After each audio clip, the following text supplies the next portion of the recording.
분야랑 상관없이 어떤 연구자들이라도 읽어보면 좋을 만한 대학원생들 필독 논문을 한번 선정을 해서 하나하나 같이 읽어보고자 합니다. 이 논문의 제목은 조금 쇼킹하죠. 어떻게 연구 결과들이 다 퍼블리시된 것들이 잘못된 것일 수 있는가? 약간 이런 거죠.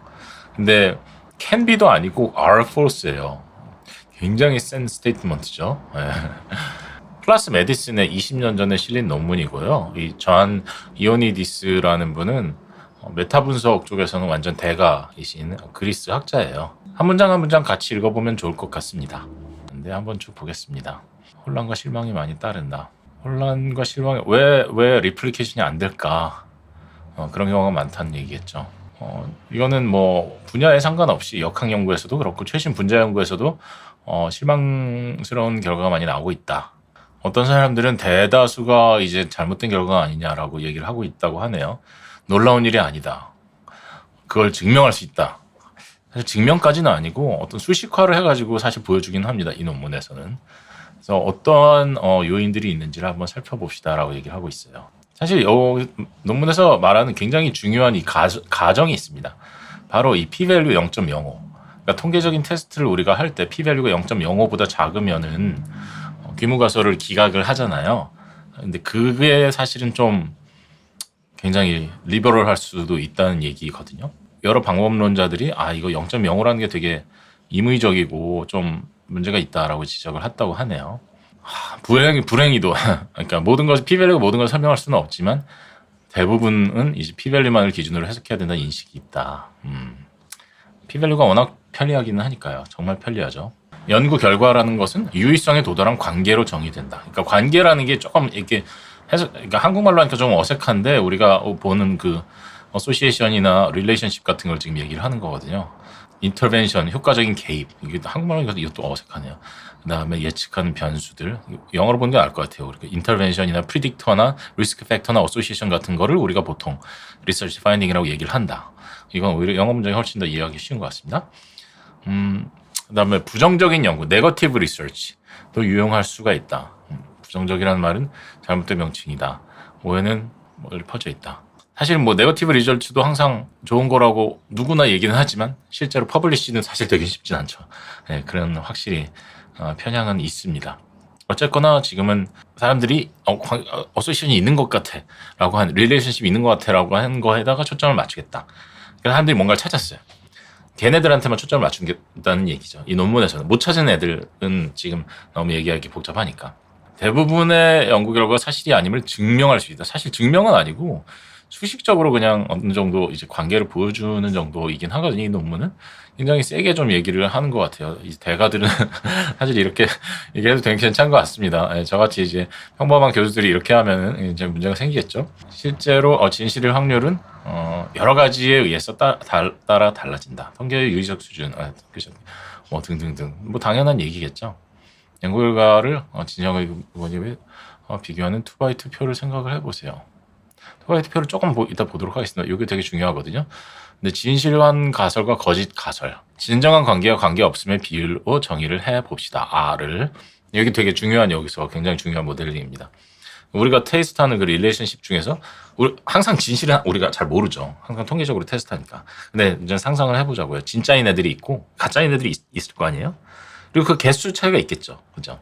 그래서 누가 더 많은지 그 개수 차이를 R로 그냥 표현을 하자는 얘기예요. 특히 R이 뭐에 따라서 달라지냐면은 내가 진짜일 것 같은 애들을 내가 테스트할 경우도 있고, 그죠? 아니면 잘 모르겠는데 수천 수백만 개 중에서 하나를 찾는 경우 그런 경우도 있을 수 있잖아요. 그런 경우에 따라서 R이 되게 많이 달라진다는 얘기거든요. 여기서는 이제 단순함을 위해서 약간의 가정을 하자는 얘기입니다. 뭐 몇 가지 이제 단순화를 이따 하겠다는 얘기거든요. 하나만 뭐 존재를 한다든지 아니면 뭐 또 스태티스컬 파워는 다 비슷하다 뭐 이런 식으로 가정을 하겠다는 얘기고요. 관계가 진실일 확률은 R을 R 플러스 1로 나눈 것이다. 뭐 그렇겠죠. 예, 뭐 진실한 게 아닌 놈이랑 뭐 2대 1이다. 그럼 우리가 아무거나 뽑았을 때 3분의 2의 확률로 진실일 거 아니에요. 그 얘기를 지금 하는 거예요. R 플러스 1분의 R이라는 거. 진정한 관계일 때, 그러니까는 진짜 관계일 때는 항상 우리가 걔를 발견하지는 않죠. 통계적 검증력에 의해서 발견을 하죠. 그걸 뭐라 그래요? 검증력이라고 하죠. 예, 관계가 진짜일 때 우리가 발견할 그 probability를 파워라고 하잖아요. 그건 어떻게 표현해요? 타입 2 에러를 1에서 뺀 거죠. 1 베타라고 보통 파워는 쓰거든요. 그 다음에 진정한 관계가 존재하지 않을 때, 관계가 없을 때도 사실은 우리가 포지티브 리저치를 낼 수 있죠. 그걸 뭐라 그래요? 타입 1 에러라고 그러죠. 알파라고 보통 얘기를 하죠. 그래서 그거를 라고 얘기를 할 수가 있다. 그때 C계의 테스트를 하면 그 기대값은 테이블 1에 있다. 테이블 1으로 일단 가보면 좋을 것 같습니다. 이게 테이블 1인데 되게 복잡해 보이지만 사실은 가장 중요한 건 이 첫 번째 줄이에요. yes.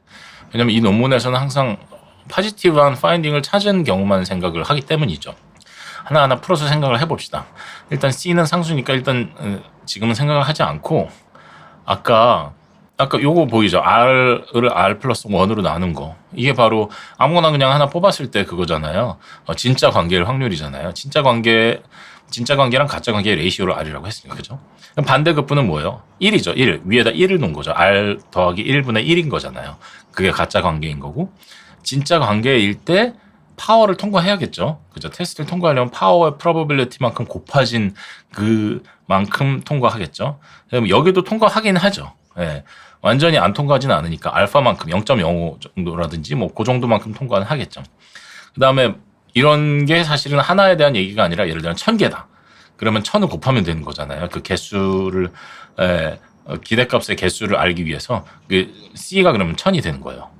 그래서 요거랑 요게 이제 진짜 포지티브한 놈들 중에서 트루인 애들은 요 정도 되고 폴스인 애들은 요 정도 된다는 얘기죠. 그러면 여기서 퀴즈. 이렇게 이제 모델링을 끝냈을 때 만약에 우리가 뭔가를 찾았어요. 그랬을 때 이게 진짜 관계일 확률은 어떻게 구해요? 바로 이 왼쪽 놈 더하기 오른쪽 놈 분의 왼쪽 놈이 되겠죠. 좀 이따 그 수식이 나오거든요, 사실. 좀 복잡해요. 그죠? 걔를 이제 Positive Predictive Value라고 얘기를 하거든요. PPV. 그래서 연구 결과가 통계적 유의성을 달성된 뒤에 진실을 사후 확률은 양성 예측값 PPV라고 우리가 얘기를 한다. 그래서 PPV는 이렇게 구해진다. 어떻게 된 거죠? 이게 어떻게 나온 거죠? 1 베타 R 이렇게. 이게 사실은 방금 거기서 나온 거거든요. 사실은 이 왼쪽 거 더하기 오른쪽 거, 그다음에 위에 분자에는 왼쪽 거만 두면은 이 R 플러스 1은 그냥 다 삭제가 되니까 이 수식이 나오게 됩니다. 이 수식이 나오게 되죠. 그래서 연구 결과가 진실일 가능성이 거짓일 가능성보다 더 높으려면 이게 성립을 해야 된다라고 얘기를 하고 있어요. 그러니까는 최소한 5대5 정도이려면은 요게 딱 요 밸류가 돼야 된다. 근데 보통 알파는 0.05를 쓰니까 요 정도가 돼야 된다고 이제 수식적으로 이제 알 수가 있다는 얘기를 하는 거죠. 근데 사실 편향도 있을 수 있고 반복 독립 테스트도 있을 수 있어서 사실 더욱 왜곡될 수가 있다. 이따가 또 모델링을 하게 됩니다. 편향을 일단 모델링을 해야겠다. 편향, 바이어스다. 바이어스란 말은 굉장히 좀 애매모호한 말이기는 한데 원래 포지티브가 나오지 않아야 되는데 포지티브가 나오는 그런 경우를 지금 바이어스라고 얘기를 하고 있고요. 원래 연구 결과가 되지 않았어야 되는데 그러니까는 어떤 포지티브 결과로 이제 퍼블리시가 되면 안 되는 놈인데 그럼에도 불구하고 어떤 편향 때문에 나왔다면은 걔를 U라고 그 비율로 두겠다는 것입니다. 근데 여기서 중요한 말이 있죠. 편향은 모든 것이 완벽하더라도 우연에 의해서 사실 거짓으로 나오는 거랑 혼동돼서는 안 된다. 예를 들면 뭐 파워가 항상 100%는 아니잖아요. 파워가 80%면 20%의 확률로 우리가 포지티브로 콜을 안 할 거 아니에요. 그죠? 그 다음에 알파도 있으니까 사실은 거짓이더라도 알파 때문에 0.05로 이렇게 올라갈 수 있잖아요. 위로. 그런 거는 사실은 편향이라고 보지 않는다는 거예요. 거기에 이제 포함되지 않은 다른 요소들, 굉장히 우리가 생각지도 못한 어떤 요소들 때문에 그게 흔들리고 한쪽으로 확 하고 치우친다. 그러면 그걸 얘는 편향이라고 지금 얘기를 하겠다는 거죠. 조작을 포함할 수 있다. 조작을 포함할 수 있죠. 선택적 보고 여러 가지를 해가지고 그중에 선택해서 보고 편향의 전형적인 형태다. 그다음에 이유는 진정한 관계가 존재하는지 여부에 따라 달라지지 않는다. 그러니까 이유는 그 두 가지 상황이 있잖아요. 관계가 진짜인 상황과 거짓인 상황이 있는데 거기에 상관없이 그냥 이유는 존재한다고 우리가 가정을 하겠다는 거죠. 약간 인디펜던스 가정 같은 거죠. 그냥 상당히 합리적이다. 어쨌든 뭐 진정한지 아닌지 아는 건 불가능하니까 라면서 편향이 존재할 때는 이렇게 나타낼 수가 있다. 아하, 이거 조금 복잡해 보이지만 조금 해석해 볼까요? R 같은 경우는 진짜인 경우에 대한 분자값이잖아요. 그 분자값에 이제 파워가 곱해지면서 찾아진 경우가 되는 거죠. 근데 진짜인 경우에 1 베타만큼이 아니라 그 반대쪽 베타인 경우에도 편향 때문에 위로 올라올 수 있는 거죠. 포지티브로 바뀔 수가 있고. 근데 요게 조금 분모를 조금 순서를 이상하게 써놔가지고 좀 복잡하기는 한데 사실은 요 R에다가 마이너스 베타 R 그다음에 얘까지 더하면은 사실은 얘잖아요. 예.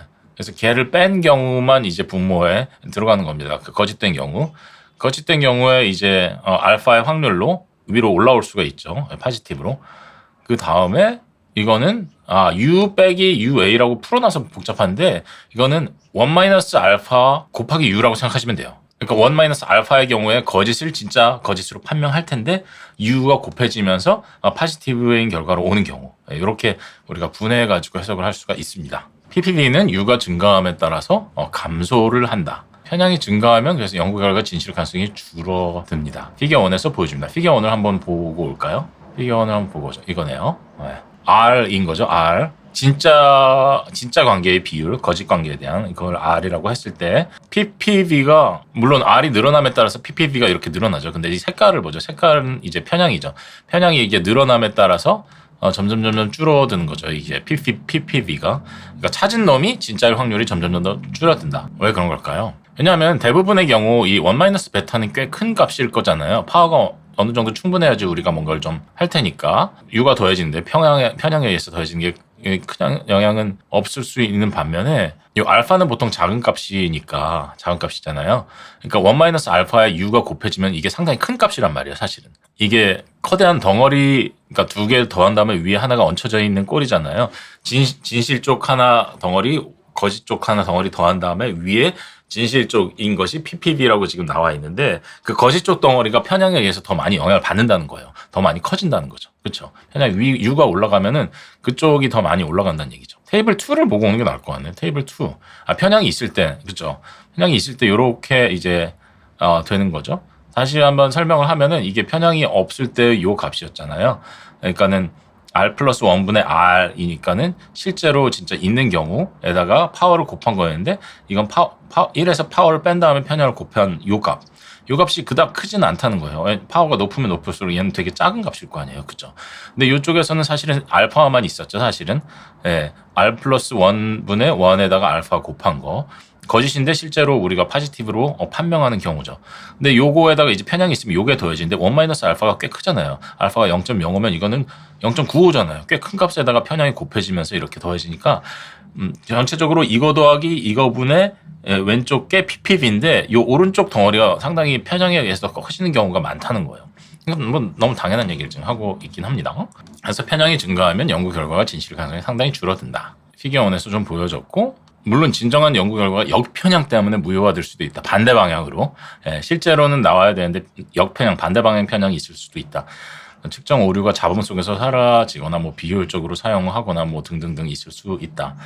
근데 역편향이 얼마나 자주 발생하는지에 대한 증거는 사실은 부족하다. 그렇게 흔하지는 않은 것 같다.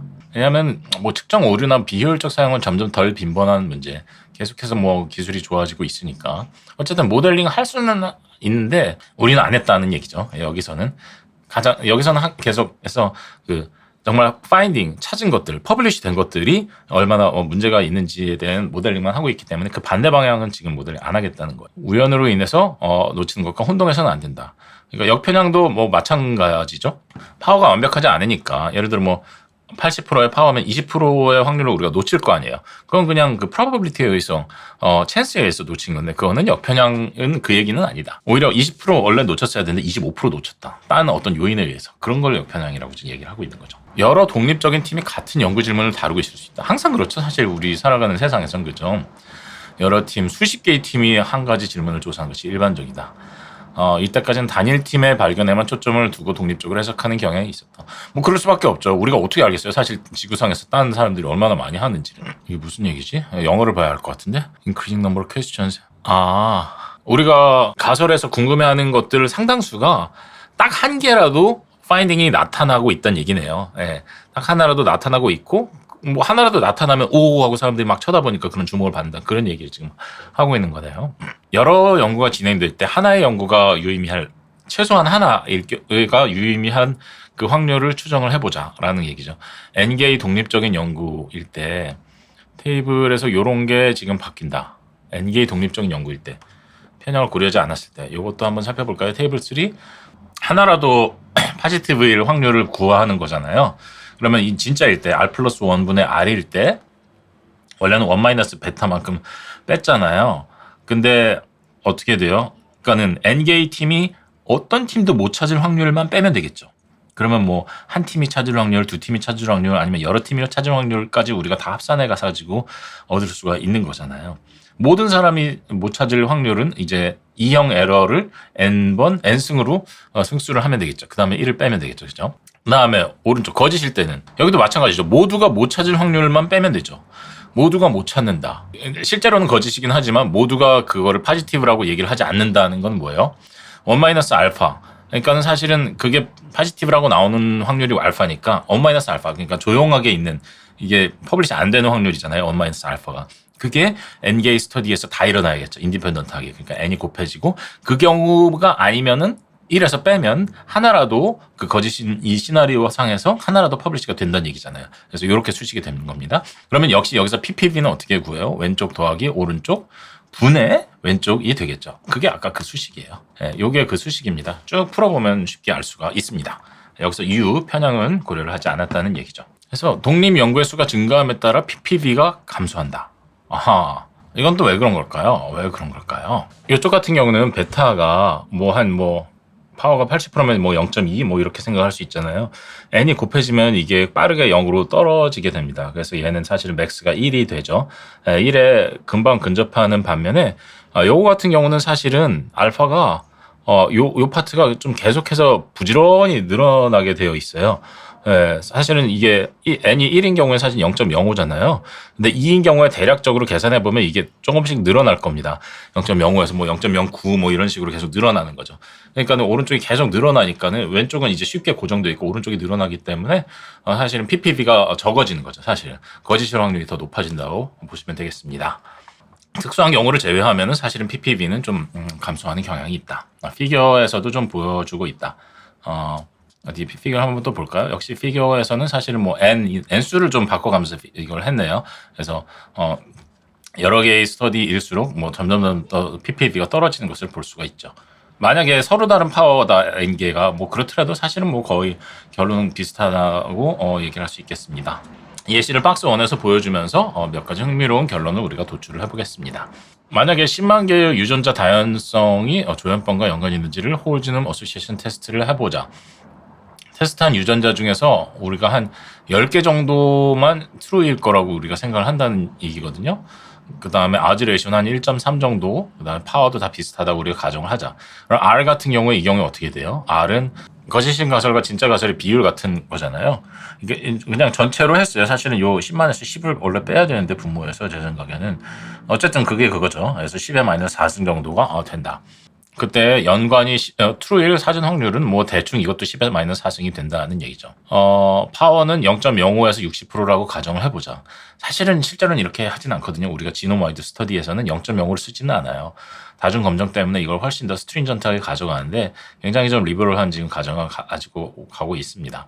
왜 이런 근데 실질적이지 않은 가정을 둔 걸까라고 생각해보면 지와스가 본격적으로 수행되기 전에 나온 논문이에요, 이게. 그러니까 오히려 지와스의 어떤 다중검정 이렇게 하면 안 될 것 같다라고 미리 제시를 한 논문이라고 생각하면 됩니다. 그러면 계산을 해보면은 p-value가 0.05를 넘었을 때 진짜일 확률은 사진 확률에 비해 약 12배가 증가를 한다. 그래봤자 12 곱하기 10의 마이너스 4승에 불과하다. 0.05를 쓰면 안 된다는 얘기죠. 이 경우에는 사실은 어떤 연구자들이 디자인을 조작해서 0.05를 넘도록 했다고 하자. 원래 디자인으로 했으면 안 넘었을 텐데 일종의 데이터 조작 같은 거죠. 조작은 어떤 거를 포함하냐면 약간 대조군을 우연하게 포함하거나 아니면 제외하거나 나중에 서브그룹 분석을 하거나 원래는 계획되지 않았던 딴 유전자를 분석을 한다거나 아니면 정의를 변경한다거나 질병군을 대조군하고 왔다 갔다 한다거나 여러 가지 조합으로 이루어질 수 있다. 데이터 마이닝 패키지라는 거가 있다고 합니다. 그래서 여러 가지를 테스트를 해가지고 결국에는 어떤 유의미한 결과를 도출하는 이런 거 굉장히 위험할 수 있죠. 그래서 만약에 편향의 그 비율이 0.1 정도라면은 연구 결과가 진짜 확률은 단지 이거에 불과하다. 또 어떤 편향도 없더라도 10개의 독립적인 연구팀이 비슷한 거를 수행했다면 하나라도 밝히더라도 연구가 진짜의 확률은 이거밖에 안 된다. 계산을 해보면. 근데 사실은 이게 뭐예요? 연구가 시작되기 전의 확률과 거의 차이가 없다. 그렇죠. 시작되기 전에는 어떤 확률이었죠? 요 정도 확률이었잖아요. 진짜일 확률이. 아무거나 그냥 아무 유전자를 택하더라도. 근데 그거랑 별 차이도 없다는 얘기예요. 지금. 결국에는 0.0을 쓴 게 사실은 문제라고는 할 수 있겠죠. 굉장히 테스트한 그 가설들이 많은데도 불구하고요. 연구가 작은 연구일수록 진짜일 가능성이 낮아진다. 작은 샘플 사이즈는 작은 파워를 의미한다. 뭐 당연하겠죠. 그래서 파워가 작은데도 나왔다? 그러면은 그 우연히 나왔을 가능성이 더 높지 않느냐라고 주장하는데 뭐 합리적이라고 우리가 볼 수 있겠죠. PPV는 파워가 감소함에 따라 계속 감소를 한다. 대규모 연구를 수행하는 과학 분야의 어떤 결론은 더 진짜일 가능성이 높지 않겠느냐라고 얘기를 하고 있는 겁니다. 하지만 작은 연구는 좀 그렇지 않을 것 같다라고 얘기를 하고 있죠. 효과 크기가 작을수록 진짜일 가능성도 낮다. 뭐 그렇겠죠. 사실은 굉장히 작은 효과인데 어떻게 찾아졌어? 그러면 이게 진짜일까? 우리가 생각할 수도 있잖아요. 결국 파워 얘기랑 좀 비슷하죠. 위에서 샘플 사이즈 얘기랑 좀 비슷한데 흡연이 뭐 암이나 심혈관 질환에 미치는 영향은 사실은 굉장히 이게 렐러티브 리스크가 굉장히 크잖아요. 하지만 렐러티브 리스크가 작은 경우에는 작은 걸 우리가 좀 의심해 볼 수 있지 않느냐라고 얘기를 하고 있어요. 점점 더 작은 효과 크기를 우리가 목표로 하고 있죠. 그래서 진짜 연구 결과의 비율은 줄어들 걸로 예상이 된다. 진짜 효과 크기가 매우 작다면 사실은 거짓 긍정 주장에 시달릴 가능성이 매우 높다. 1.05 정도의 렐러티브 리스크라면은 굉장히 쉽지는 않을 것 같다. 찾아진 게 진짜일까? 의심이 된다는 거죠. 테스트가 된 관계가 많고 선택이 적을수록 이 얘기는 아마도 우리가 어떤 확신을 가지고 미리 선택해서 하는 것이 아닌 경우에 이걸 과연 믿을 수 있을까라고 얘기를 하고 있는 것 같아요.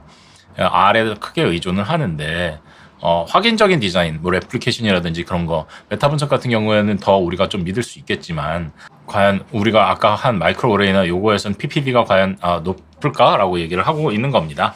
사실 이건 조금 어떤 논란의 여지가 있을 수 있기는 한 것 같아요. 마이크로 어레이 같은 거 우리가 얘기할 때는 보통 미리 우리가 생각을 한 것이 아니라 오히려 바이어스 없이 언바이어스드로 이렇게 전체적으로 테스트를 하기 때문에 그런 거를 장점이라고 얘기하는 경우도 있거든요.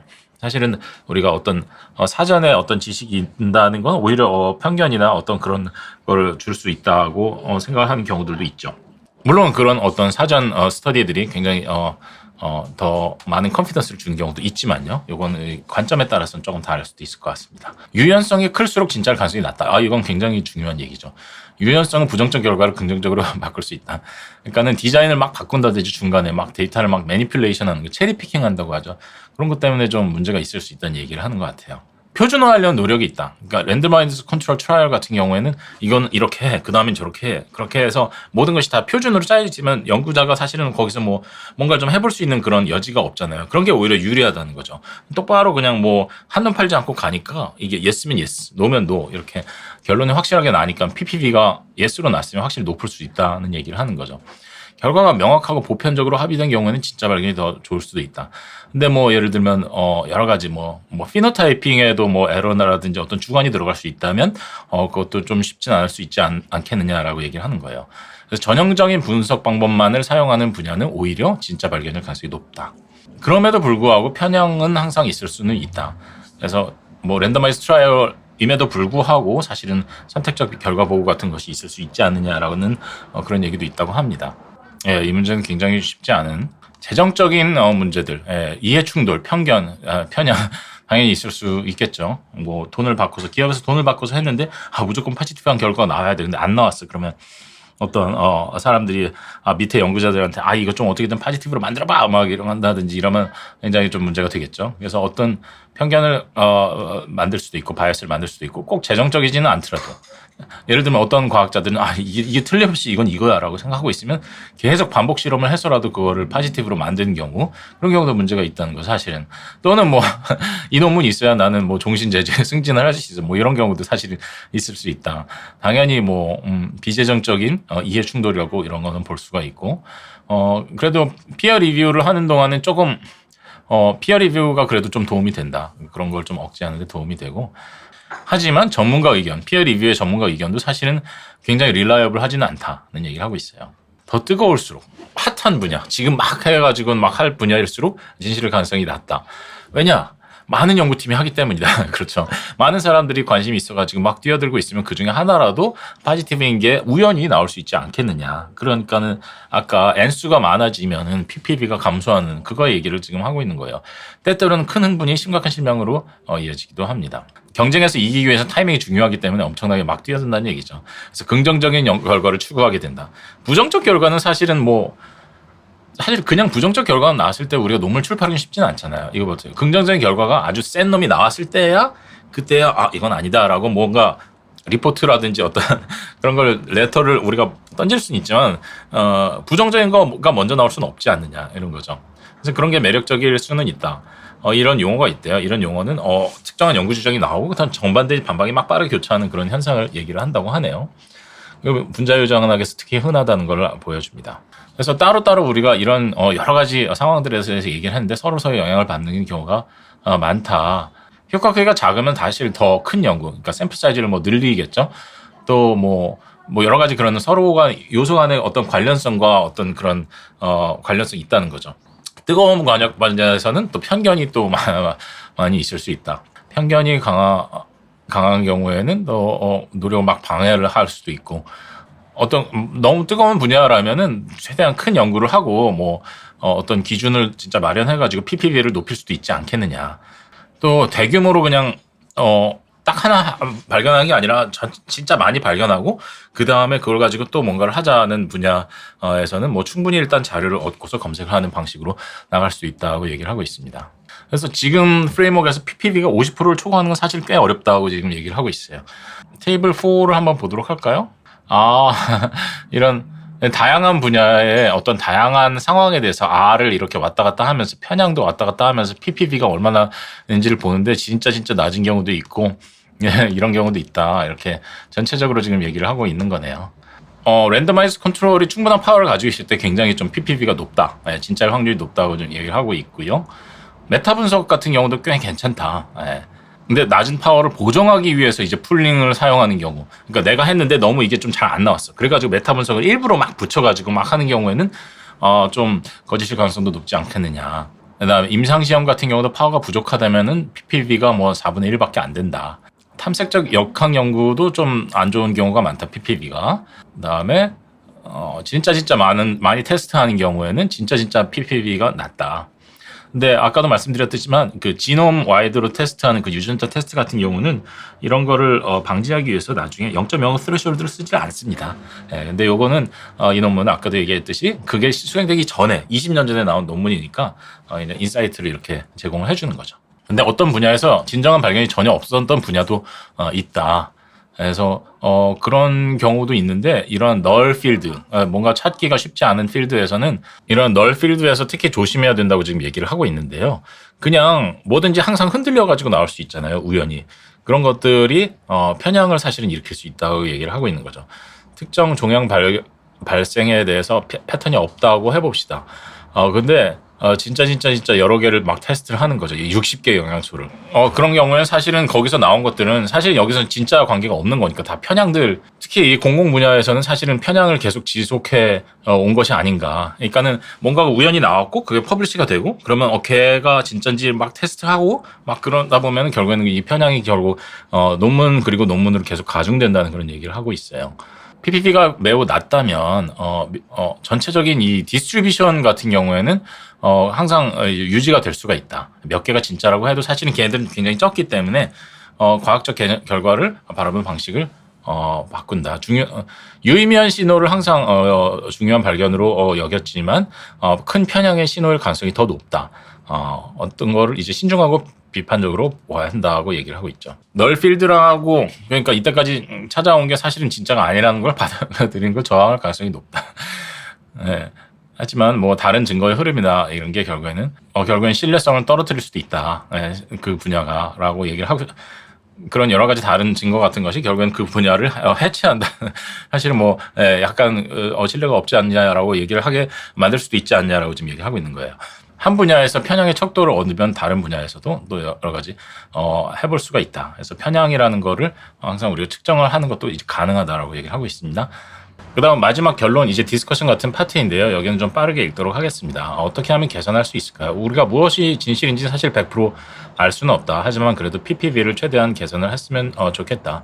대규모 연구라든지 바이어스가 없는 메타 어널리시스 같은 거 좀 괜찮고 그래도 뭐 편향이 있을 수는 있고요.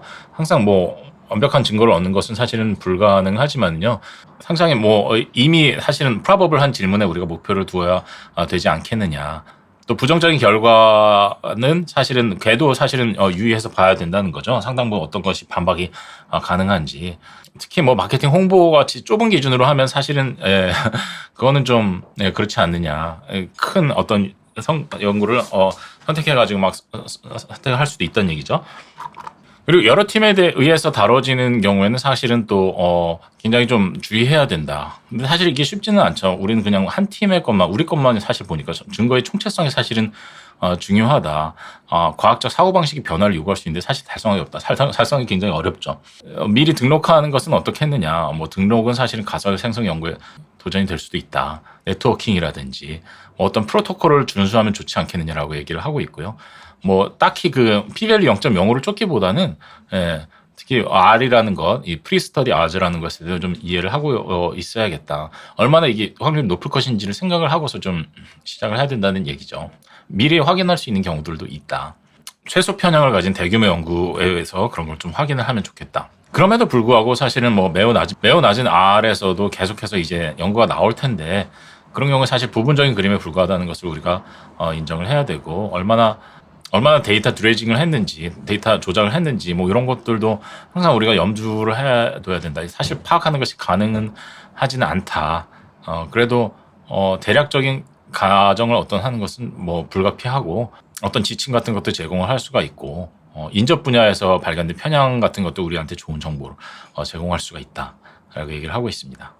어떠세요, 여러분? 논문 재미있게 읽으셨나요? 정말 이 논문에서 강력하게 주장하는 대로 이때까지 있었던 퍼블리시 되었던 모든 연구 결과 중 대부분의 것이 폴스일까요? 저는 개인적으로는 그렇게까지 생각하지는 않아요.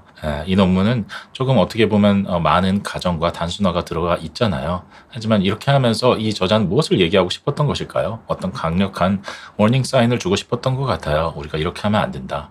다행스럽게도 이것이 20년 전에 있었던 논문이기 때문에 유전체 분야라든지 제가 하고 있는 분야에서는 그냥 단순히 0.05 스레숄드를 쓰는 것이 아니라 훨씬 더 스트링전트한 방식으로 그 스레숄드를 조정을 하고 또 레플리케이션을 항상 요구하는 식으로 해서 유전자를 찾을 때는 그 파인딩이 정말로 확실한 파인딩만 되도록이면 퍼블리시가 되도록 하는 그런 문화가 확립이 되었습니다. 이분이 20년 전에 이렇게 워닝을 했기 때문에 어떻게 보면은 우리 같은 연구자들이 또 더 조심하고 할 수 있었지 않았을까라는 그런 생각을 해봅니다. 그러니까 어떤 미래에 대한 경고성 메시지를 주면서 미래를 바꿔나가는 그런 논문이라는 의미가 있을 것 같습니다. 또 이 논문이 주는 여러 가지 메시지들이 있어요.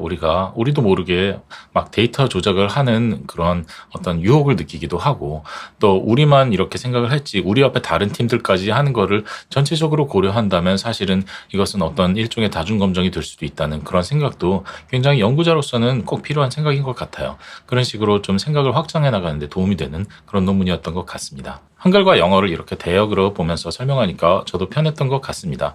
여러분도 논문을 보실 때 이렇게 한글과 영어를 대역으로 보시면서 한글로 빠르게 보다가 또 약간 번역에 어색한 부분이 있으면 원문을 보다가 하실 수 있는데요. 번역에 사용된 페이퍼 AI에 관심이 있으시다면 고정 댓글을 참고해 주시기 바랍니다. 그리고 바로 이 논문, 오늘 제가 소개해드린 이 논문의 번역 대역 버전 PDF는 제가 고정 댓글에 링크에 여러분들이 자유롭게 받으실 수 있도록 해놓았으니 필요하신 분들은 가서 받으시면 되겠습니다. 좋은 하루 되세요. 감사합니다.